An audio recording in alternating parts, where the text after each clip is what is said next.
ನಮಸ್ಕಾರ ಮಕ್ಕಳೇ, ಇದು ಗಣಿತ ಪ್ರಕಾಶ ಭಾಗ 1 6ನೆಯ ತರಗತಿ ಅಧ್ಯಾಯ 3 ಸಂಖ್ಯಾ ಆಟ. ಈ ಒಂದು ಪಾಠದಾಡಿ 56ನೇ ಪೇಜ್ನಲ್ಲಿ ಮುಂದಿನ ಇಲ್ಲಿ 10ನೇ ಪ್ರಶ್ನೆವರೆಗೂ ನಾವು 9ನೇ ಪ್ರಶ್ನೆವರೆಗೂ ಹಿಂದಿನ ವಿಡಿಯೋದಲ್ಲಿ ಮಾಡಿದ್ವಿ. ಈಗ ಮುಂದುವರ್ಸೋಣ. ಈ ಒಗಟುಗಳಿಗೆ ವಿವಿಧ ರೀತಿಯ ಮಾರ್ಪಾಡುಗಳನ್ನು ಮಾಡಿ ಮತ್ತು ನಿಮ್ಮ ಸಹಪಾಠಿಗಳಿಗೆ ಸವಾಲು ಹಾಕಿ ಅಂತ ಇದೆ. ಇದನ್ನು ನೀವು ಮಾಡ್ಕೊಳ್ಳಿ ಮಕ್ಕಳೇ. ನಾವು ಸೂಪರ್ ಸೆಲ್ಗಳ ಚಟುವಟಿಕೆಯನ್ನು ಇನ್ನೂ ಹೆಚ್ಚು ಅಡ್ಡ ಸಾಲುಗಳನ್ನು ಹೊಂದಿರುವ ಕೋಷ್ಟಕಗಳನ್ನು ಬಳಸಿ ಮಾಡೋಣ. ಇಲ್ಲಿ ಅಕ್ಕಪಕ್ಕದ ಸೆಲ್ಗಳೆಂದರೆ ಅದರ ಎಡ, ಬಲ, ಮೇಲ್ಭಾಗ ಮತ್ತು ಕೆಳಭಾಗದಲ್ಲಿರುವ ಸೆಲ್ಗಳು. ಈಗ ಈ ಸಂಖ್ಯೆ ದೊಡ್ಡದಿದೆ ಯಾವುದರಿಂದ? ಅಕ್ಕಪಕ್ಕದ ಸೆಲ್ಗಳಿಗಿಂತ. ಇದು 7300 ಇದೆ, ಇದು 7500, ಅಂದರೆ ಇದು ಜಾಸ್ತಿ. 2430 ಕಡಿಮೆ. ಅದೇ ರೀತಿ ಈ ರೀತಿ ನಾವು ಮಾಡಿದ್ವಿ ಹಿಂದಿನ ಒಂದು ಅಭ್ಯಾಸದಲ್ಲಿ. ಲೆಕ್ಕಾಚಾರ ಮಾಡಿಯಲ್ಲಿ ನಾವು ಬರೀ ಅಕ್ಕಪಕ್ಕದ ಸೆಲ್ಗಳನ್ನು ನೋಡಿ ನಾವು ಡಿಸೈಡ್ ಮಾಡ್ತಿದ್ವಿ ಇದು ಸೂಪರ್ ಸೆಲ್ ಅಂತ. ಸೂಪರ್ ಸೆಲ್ ಅಂದರೆ ಏನೂ ಅಲ್ಲ, ಈ ಜಾಸ್ತಿ ಸಂಖ್ಯೆ ಜಾಸ್ತಿ ಇರಬೇಕು, ಅದರ ಬೆಲೆ ಜಾಸ್ತಿ ಇರಬೇಕು. ಇಲ್ಲಿ ಈಗ ಮುಂದುವರಿಸುತ್ತಾ ಅದನ್ನು ಕೆಳಭಾಗದಲ್ಲಿರ್ತಕ್ಕಂಥದ್ದು ಮೇಲ್ಭಾಗದಲ್ಲಿರ್ತಕ್ಕಂಥವು ನೋಡಿ ಕೂಡ ನಾವು ಅದನ್ನು ಮಾಡ್ಬೋದು. ಈಗ ಕೆಳಭಾಗದಲ್ಲಿ 4795 ಇದೆ, ಮೇಲ್ಭಾಗದಲ್ಲಿ 7500, ಅಂದರೆ ಇದು ಜಾಸ್ತಿ. ಮೇಲೆ ಕೆಳಗೆ ಅಕ್ಕಪಕ್ಕ ಎಲ್ಲದಕ್ಕಿಂತ ಜಾಸ್ತಿ ಇದ್ದರೆ ಅದನ್ನು ಸೂಪರ್ ಸೆಲ್ ಅಂತ ಕರಿತೀವಿ. ಉಳಿದಂತೆ ನಿಯಮಗಳು ಅವುಗಳೇ ಆಗಿರ್ತವೆ.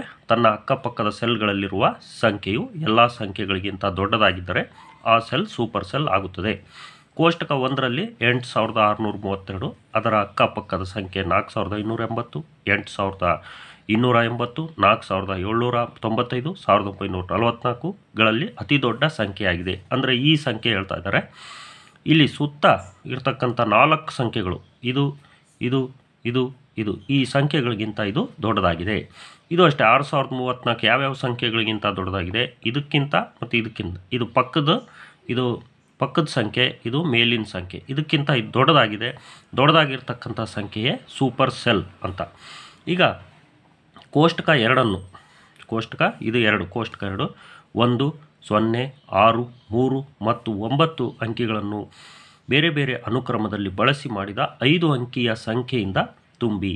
ಒಂದು ಬಣ್ಣದ ಸೆಲ್ ಮಾತ್ರ ಅದರ ಎಲ್ಲ ಅಕ್ಕಪಕ್ಕದ ಸೆಲ್ಗಳಿಗಿಂತ ದೊಡ್ಡ ಸಂಖ್ಯೆಯನ್ನು ಹೊಂದಿರಬೇಕು. ಈಗ 96301 ಇದೆ. ಇಲ್ಲಿ ನಾವು ಅದಕ್ಕಿಂತ ದೊಡ್ಡದ ಸಂಖ್ಯೆ ಬರೀಬೇಕು, 90310. ಇದಕ್ಕಿಂತ ಚಿಕ್ಕದಾಗಿರ್ಬೇಕು, ಇದು 13069 ಬರೆದ್ವಿ. ಇಲ್ಲಿ ನಾವು ನೋಡ್ಬೇಕು ಸೆಲ್ಲು ಇದೆ ಅಂಥದ್ದು ಬಣ್ಣ ಇದ್ದರೆ ಸೂಪರ್ ಸೆಲ್ ಇದು. ಈ ಸೂಪರ್ ಸೆಲ್ಲಿನ ಸಂಖ್ಯೆ ದೊಡ್ಡದಾಗಿರ್ಬೇಕು. ಹಂಗಾಗಿ ನಾವು ಈ ದೊಡ್ಡದಾಗಿರ್ತಕ್ಕಂಥ ಒಂದು ಸಂಖ್ಯೆಗಳನ್ನು ಇಲ್ಲಿ ಬರೆದಿದ್ದೀವಿ. ಇದು 96310 ಮೇಲಿನ ಸಂಖ್ಯೆಗಿಂತ ಜಾಸ್ತಿ ಇದೆ, ಪಕ್ಕದ ಸಂಖ್ಯೆಗಿಂತ ಜಾಸ್ತಿ ಇದೆ. ಇದು 10,000, ಇದು 96310. ಇಲ್ಲಿ ಕೋಷ್ಟಕದಲ್ಲಿನ ಅತಿ ದೊಡ್ಡ ಸಂಖ್ಯೆ ಯಾವುದು? 96310. ಇದು ಈ ಸಂಖ್ಯೆ ಒಂದೇ ಆಗಿದೆ ಮಕ್ಕಳೇ. ಹಾಗಾಗಿ ನಾವು ಚೇಂಜ್ ಮಾಡಿ ಬರೆದ್ವಿ, 96130 ಮಾಡ್ಕೊಳ್ಳಿ. ಯಾಕಂದರೆ ಇದು ಸೇಮ್ ಆಗಿದೆ. ಹಾಗಾಗಿ ಕೋಷ್ಟಕದಲ್ಲಿನ ಅತಿ ಚಿಕ್ಕ ಸಮಸಂಖ್ಯೆ ಯಾವುದು? 10396. ಸಮಸಂಖ್ಯೆ ಅಂದರೆ ಬಿಡಿ ಸ್ಥಾನದಲ್ಲಿ 2ರ ಗುಣಕಗಳು ಇರಬೇಕು ಅಥವಾ 0 ಇರಬೇಕು. ನೆಕ್ಸ್ಟ್, ಕೋಷ್ಟಕದಲ್ಲಿ 50,000ಕ್ಕಿಂತ ಹೆಚ್ಚಿರುವ ಅತಿ ಚಿಕ್ಕ ಸಂಖ್ಯೆ ಯಾವುದು? 60,193. ಈಗ ಮುಂದಕ್ಕೆ ಹೋಗೋಣ. ಒಮ್ಮೆ ನೀವು ಮೇಲಿನ ಕೋಷ್ಟಕವನ್ನು ಭರ್ತಿ ಮಾಡಿದ ನಂತರ ಎಲ್ಲ ಸಂಖ್ಯೆಗಳಿಗೆ 1000ದ ನಂತರದ ಅಂಕಿಗಳಿಗೆ ಸೂಕ್ತವಾಗಿ ಅಲ್ಪವಿರಾಮಗಳನ್ನು ಹಾಕಿ ಅಂತ ಹೇಳ್ತಾರೆ. ಆ ಅಲ್ಪವಿರಾಮಗಳನ್ನು ಈಗಾಗಲೇ ನಾವು ಇಲ್ಲಿ ಹಾಕಿದ್ದೀವಿ. ಇಲ್ಲೊಂದು ಅಲ್ಪವಿರಾಮ ಹಾಕೋಣ, ಇಲ್ಲೊಂದು ಅಲ್ಪವಿರಾಮ ಹಾಕೋಣ. ಓಕೆ. ನೆಕ್ಸ್ಟ್, ಈಗ ಸಂಖ್ಯಾರೇಖೆಯ ಮೇಲೆ ಸಂಖ್ಯೆಗಳ ವಿನ್ಯಾಸಗಳು. ಈಗ ನಾವು ಸಂಖ್ಯಾರೇಖೆಯ ಬಗ್ಗೆ ಸಾಕಷ್ಟು ಪರಿಚಯ ಮಾಡಿಕೊಂಡಿದ್ದೇವೆ. ನಾವು ಕೆಲವು ಸಂಖ್ಯೆಗಳನ್ನು ಸಂಖ್ಯಾರೇಖೆಯ ಮೇಲೆ ಅವುಗಳ ಸೂಕ್ತ ಸ್ಥಾನಗಳನ್ನು ಇರಿಸಬಹುದೇ ಎಂಬುದನ್ನು ಗಮನಿಸೋಣ. ಈ ಸಂಖ್ಯೆಗಳು 2180, 2754, 1500, 3600, 9950, 9590, 1050, 3050, 5030, 5300, 8400. ಅವರು ಮೊದಲೇ ಇಲ್ಲಿ 2180 ಅವರು ಅಲ್ಲಿ ಗುರುತಿಸಿದ್ದಾರೆ. ಜೊತೆಗೆ 2754 ಗುರುತಿಸಿದ್ದಾರೆ. ನಾವು 2180 ಎಲ್ಲಿ ಗುರುತಿಸೋಣ? ಇದು 2180 ಇಲ್ಲಿ 2180 ಗುರುತಿಸಿದ್ದಾರೆ. ಅಲ್ಲೇ 1500 ಗುರುತಿಸ್ಬೇಕು. 1500ರಲ್ಲಿ 1000 ಮತ್ತು 2000 ನಡುವೆ 1500. 3600ರಲ್ಲಿ 3600 ಇಲ್ಲಿ 9950 9950 ಇಲ್ಲಿದೆ. 1050 ಇಲ್ಲಿ 1050 ಇಲ್ಲಿದೆ. 3050 ಇಲ್ಲಿದೆ. 3050 ಇಲ್ಲಿದೆ. 5030 ಇಲ್ಲಿದೆ. 5030 ಇಲ್ಲಿದೆ. ನೆಕ್ಸ್ಟ್ 5300 ಎಲ್ಲಿದೆ. 5300 ಇಲ್ಲಿದೆ. 8400 ಭಾಳ ಸುಲಭ ಐತೆಲ್ಲ ಮಾಡೋದು. ಯಾವ ಎಲ್ಲಿ ಬರುತ್ತೆ ಅನ್ನೋದನ್ನು ನಾವು ಸಂಖ್ಯಾ ರೇಖೆ ಮೇಲೆ ತೋರಿಸ್ಬೇಕು. ಈಗ ಲೆಕ್ಕಾಚಾರ ಮಾಡಿ ಮುಂದಿನ ಸಂಖ್ಯಾ ರೇಖೆಗಳಲ್ಲಿ ಗುರುತು ಮಾಡಿರುವ ಕೆಲವು ಸಂಖ್ಯೆಗಳನ್ನು ಗುರುತಿಸಿ ಮತ್ತು ಉಳಿದ ಸ್ಥಾನಗಳಲ್ಲಿನ ಸಂಖ್ಯೆಗಳನ್ನು ಬರೆಯಿರಿ. ಈಗ 2010 ಕೊಟ್ಟಿದ್ದರು, 2020 ಕೊಟ್ಟಿದ್ದರು. ನಡುವಿನ ಸಂಖ್ಯೆ 2015 ಆಗುತ್ತೆ. ಅಂದರೆ 5 ಸಂಖ್ಯೆ ಡಿಫ್ರೆನ್ಸ್ ಇದೆ. ಇದ್ರ ಹಿಂದೆ ಕಮ್ಮಿ ಮಾಡಿ ಬರಬೇಕು. 5 ಸಂಖ್ಯೆ ಕಮ್ಮಿ ಮಾಡಿ ಬರೀಬೇಕು. 2010 ಇರೋದು 2005, 2000, 1995, 1990. ಇಲ್ಲಿ ಮುಂದೆ 2025, 2030, 2035. ಇಲ್ಲಿ ನೋಡಿರಿ 9996 ಆದಮೇಲೆ 9997. ಅಂದರೆ ಅನುಕ್ರಮ ಸಂಖ್ಯೆಗಳು ಒಂದಾದ ನಂತರ ಒಂದು. 97 ಆದಮೇಲೆ 98, 99, 10,000, 10,001, 10,002. ಹಿಂದ್ಗಡೆಗೆ ಒಂದು ಕಡಿಮೆ ಮಾಡಿ ಬರಬೇಕು. 9995, 9994, 9993. ಅದೇ ರೀತಿ ಇಲ್ಲಿ 15,077 ಇದೆ. ಇಲ್ಲಿ 15,078. ಹಾಗೇ ಒಂದೊಂದು ಜಾಸ್ತಿ ಮಾಡಿದ್ದಾರೆ. 15,079, 15,080, 15,081, 15,082, 15,083, 15,084, 15,085, 15,086. ಇಲ್ಲಿ ನೋಡಿರಿ 86,705. ಇದು 87,705. ಅಂದರೆ 1000ದ ಸ್ಥಾನದಲ್ಲಿ 1000 ಜಾಸ್ತಿ ಮಾಡಿದ್ದಾರೆ. 1000 ಜಾಸ್ತಿ.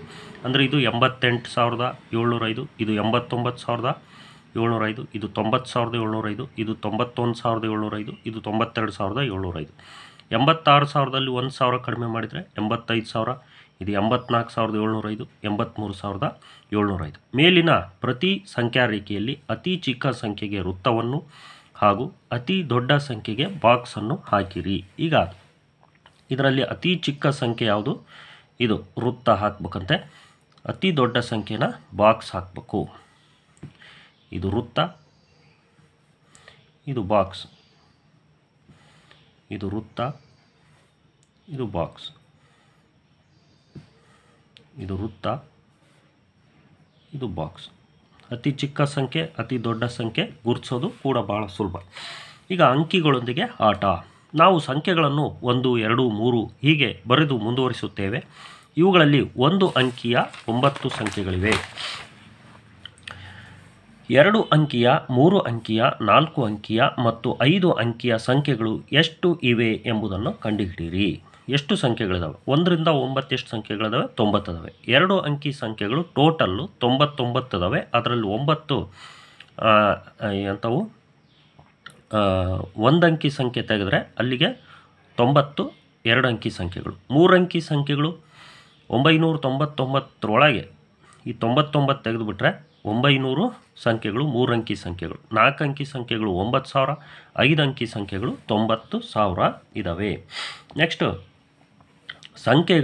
ಸಂಖ್ಯೆಗಳಲ್ಲಿ ಅಂಕಿಗಳ ಮೊತ್ತ. ಕೆಲವು ನಿರ್ದಿಷ್ಟ ಸಂಖ್ಯೆಗಳ ಅಂಕಿಗಳನ್ನು ಕೂಡಿದಾಗ ಬರುವ ಮೊತ್ತವು ಒಂದೇ ಆಗಿರುತ್ತದೆ ಎಂಬುದನ್ನು ಕೋಮಲ್ ಗಮನಿಸುತ್ತಾಳೆ. ಉದಾಹರಣೆಗೆ ಸಂಖ್ಯೆ 68ರ ಅಂಕಿಗಳನ್ನು ಕೂಡಿದಾಗ ಬರುವ ಮೊತ್ತವು ಸಂಖ್ಯೆ 176 ಅಥವಾ 545ರ ಅಂಕಿಗಳಿಂದ ಕೂಡಿದಾಗ ಬರುವ ಮೊತ್ತಕ್ಕೆ ಸಮವಾಗಿರುತ್ತದೆ. ಈಗ 6, 8 ಕೂಡ್ರಿ 14 ಆಗುತ್ತೆ. ಇಲ್ಲಿ 176, 7, 1, 8, 6, 14 ಆಗುತ್ತೆ. 545ರಾಗೆ 5, 4, 9, 9, 5, 15, 14 ಆಗುತ್ತೆ. ಹಿಂಗೆ ಬಿಡಿಬಿಡಿಯಾದ ಅಂಕೆಗಳನ್ನು ಕೂಡಿದಾಗ ಅದೇನು ಮೊತ್ತ ಬರುತ್ತೆ ಅದನ್ನು ಮೊತ್ತವನ್ನು ಬರೆದಿದ್ದಾರೆ. ಈಗ ಲೆಕ್ಕಾಚಾರ ಮಾಡಿ ಅಂತಕ್ಕಂಥ ಒಂದು ಇದು ಪ್ರಶ್ನೆಗಳನ್ನು ನಾವು ಮುಂದಿನ ವಿಡಿಯೋದಲ್ಲಿ ನೋಡೋಣ ಮಕ್ಕಳೇ. ಗುಡ್ ಲಕ್ ಮಕ್ಕಳೇ.